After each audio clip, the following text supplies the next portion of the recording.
Hello my friends, this is Taboo Conspiracy again. In this video I'm going to explain to you why I believe the Over the Poles 2018 flight is at the very least a partial scam. Yes, I think there will probably be a flight, and yes, I believe the flight will be a lot of fun as it traverses much of our known flat and stationary plane, especially with a lot of drinking involved. However, I don't believe the Polar Explorer flight will cross Antarctica as claimed by the overthepoles2018.com website, and I'm going to cite the evidence I have discovered supporting my contention. YouTube Celebrate Truth recently put out this great video on the subject of the Polar Explorer flight, sharing its code of conduct that is taken directly from the Over the Poles 2018 website. Kudos to him, he beat me to it. I'll leave a link to the Celebrate Truth's excellent video in the description. What Celebrate Truth described in his video only supports the evidence I'm going to share with you here. As pointed out by Celebrate Truth, the Over the Poles Polar Explorer flight will not allow any scientific or experimental equipment that would be necessary in determining whether the Polar Explorer flight is legitimate. This is what the Code of Conduct says. Polar Explorer is a celebration of commercial aviation and a homage to the achievements of Pan American Airways. The spirit of this flight is one of adventure, friendship, and the shared goal establishing new aviation speed records. Although the flight is open to all who wish to join in, it has come to our attention that some have expressed interest in using this flight to attempt to disprove or discredit scientific fact. As the safety and comfort of all passengers is our primary concern, we will not permit any scientific or experimental equipment of any kind on board the aircraft. Go figure. To assure a complete understanding of the responsibilities for passengers on board Polar Explorer, all participants will receive a copy of the Passenger Code of Conduct advancing the flight. Thank you for your understanding. We look forward to joining you in making aviation history this October. Just can't prove it. Now, if I were an honest Globe supporter, I would have major problems with this because there will be no independent verification of the flight's path. Unfortunately, our go-to Globe supporters will not be making any videos criticizing the policy, but will instead act as paid-for apologists for this clearly deceptive conduct, and will probably even try to use the Polar Explorer flight as proof of the Globe. But liars will be liars. Obviously, I'm a flat earther, and I currently believe that Antarctica is not a continent, but constitutes the outer rim of the known world. However, I could be wrong, as it is possible that Antarctica is an actual continent adjacent to the outer rim. It's also quite possible that the Earth is much bigger than what is claimed. Maybe the crazy flat Earth Pac-Man model is correct.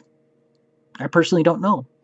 But I would love to find out, but we are prevented from independently exploring Antarctica to make this determination, as I have explained before. But instead of embracing actual discrete experimentation, the Polar Explorer has banned all independent verification. Go figure. To be clear, the Polar Explorer cannot now reasonably be used as evidence in support of the Ball heliocentric model whatsoever. It would be like me inviting a Globe supporter to watch me film across a flat lake and then refuse to allow this Globe supporter from bringing his own equipment to verify that I'm conducting the test properly and achieve the claimed results. Liars hide behind policies like this. People that are hiding the truth do this. And we know full well that the Polar Explorer could easily institute procedures to maintain the safety and enjoyment of the passengers and still allow independent testing and verification of the flight. If you claim otherwise, you're a damn liar, or a clueless apologist and not worth anyone's time. Every honest, objective thinking person should find the conduct of the Polar Explorer highly suspicious. But I will give you a bigger reason to question the legitimacy of this flight. But remember in our discussion that the Polar Explorer stated that they will not permit any scientific or experimental equipment of any kind on board the aircraft. That's not hearsay. That's a direct party admission. Come on, people. As Shakespeare, or whoever it was, wrote in The Tempest, "While you here do snoring lie, open-eyed conspiracy his time doth take. If of life you keep a care, shake off slumber and beware. Awake, awake." Let's get to the main reason why I believe the Polar Explorer flight is a scam. It is the FAA so-called polar policy. Here's the law in question, 14 CFR 121.161. I will leave a link in the description, hopefully. Skipping a little bit. No certificate holder may operate a turbine engine powered airplane over a route that contains a 0.1 farther than flying time from an adequate airport at a one-engine inoperative cruise speed under standard conditions in still air of 60 minutes for a two-engine airplane, or, this is where it's applicable, 180 minutes for a passenger-carrying airplane with more than two engines, 2 within the North Polar area or 3 within the South Polar area. Now, the North Polar area means the entire area north of 78 degrees north latitude. On the other hand, the South Polar area means the entire area south of 60 degrees south latitude. Why the huge discrepancy in area between the North Polar area and the South Polar area if this is a matter of safety? Why is the huge area of Antarctica below the 60th south parallel blocked from flights? And I think you know the answer. But let's get back to the law. The time frames involved here are based on cruising speed, not top speed. The cruising speed of the Airbus A340-300 is 541 miles per hour, or about 9 miles per minute. However, the law defines it as at a one-engine inoperative cruise speed under standard conditions in still air. That means no more than 3/4 of the normal thrust. Even though it would actually be less, that reduces the cruising speed to only 406 miles per hour or 6.77 miles per minute. In these conditions, U.S. law dictates that the maximum distance allowed is 180 minutes from an adequate airport, which in this case would necessarily have to be a large airport. When you do the simple math, it means the Polar Explorer flight would only be allowed 1,218 miles from the nearest airport when traveling below the 60th south parallel. As shown here, Ushuaia is the closest airport to Antarctica. However, Ushuaia is still 2,084 miles from the alleged center of Antarctica. The closest airport in New Zealand is 2,827 miles from the middle of Antarctica. The closest airport in Australia is 3,320 miles from the center of Antarctica. Remember, the maximum distance allowed by law is 1,218 miles for this specific Airbus airplane. Here's how far the Airbus A340-300 plane would be allowed from Ushuaia. That is it. It cannot cross Antarctica, not even close. Here's the closest you can get to Antarctica from New Zealand. Here's the closest you can get from Australia. There is no way that the Polar Explorer could allegedly cross Antarctica under the laws in the United States, and that's a big problem. Now, some of you globe apologists may claim that because the company is located in Montenegro, that it won't be subject to U.S. law. However, everyone knows that the United States sets the precedents for all other countries, and the United States bullies other countries into compliance with its laws.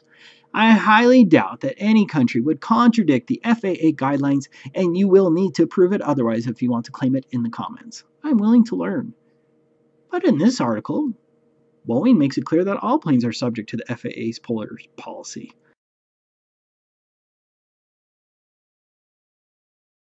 It reads, Regulation 14 CFR 121.161, which is the one we're talking about, which authorizes ETOPS, also formalizes requirements for operations north of latitude 78 degrees north, North Pole, and south of latitude 60 degrees south, South Pole. Within these regions, the FAA polar policy applies at all times to all airplanes, regardless of actual diversion time or number of engines. According to Boeing, it seems like a widespread policy. I further doubt that the Polar Explorer would have the ability to avoid FAA diktat when the flight is allegedly taking off from New York. I'm not familiar with international flight laws, but I highly doubt that any flight taking off from New York could circumvent or ignore FAA guidelines simply because the company is located elsewhere. Think how easy that would be to avoid FAA guidelines just by establishing a different company in a different country. That wouldn't happen. But I would say that there's a small possibility that I'm wrong and that another country could avoid the FAA guidelines. But that brings me to my next reason why I believe this is fraudulent: the liability issue. The FAA's polar policy was supposedly created for safety of passengers. Why the polar policy differentiates by making the southern polar area many times larger than the northern area doesn't make any sense, except for a flat Earth reason. But let's say that the policy was passed for safety reasons.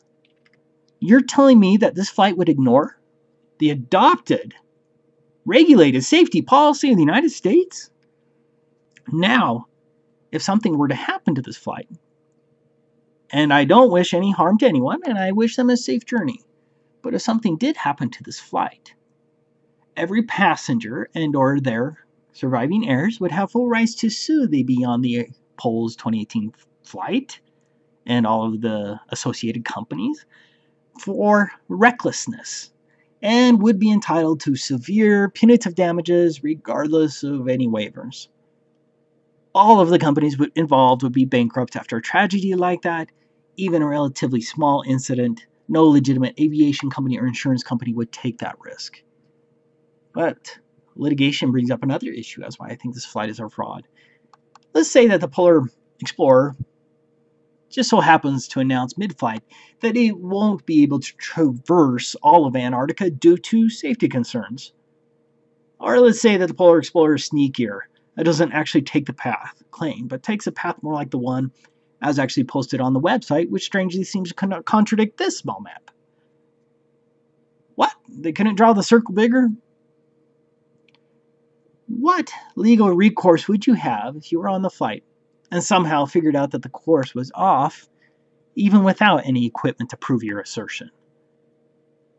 First, if it was out of the stated reason for safety, you'd probably have no recourse because it could be identified as a force majeure, which is specifically exempted in the contract. But any claim you must file must be submitted for arbitration in Podgorica, Montenegro.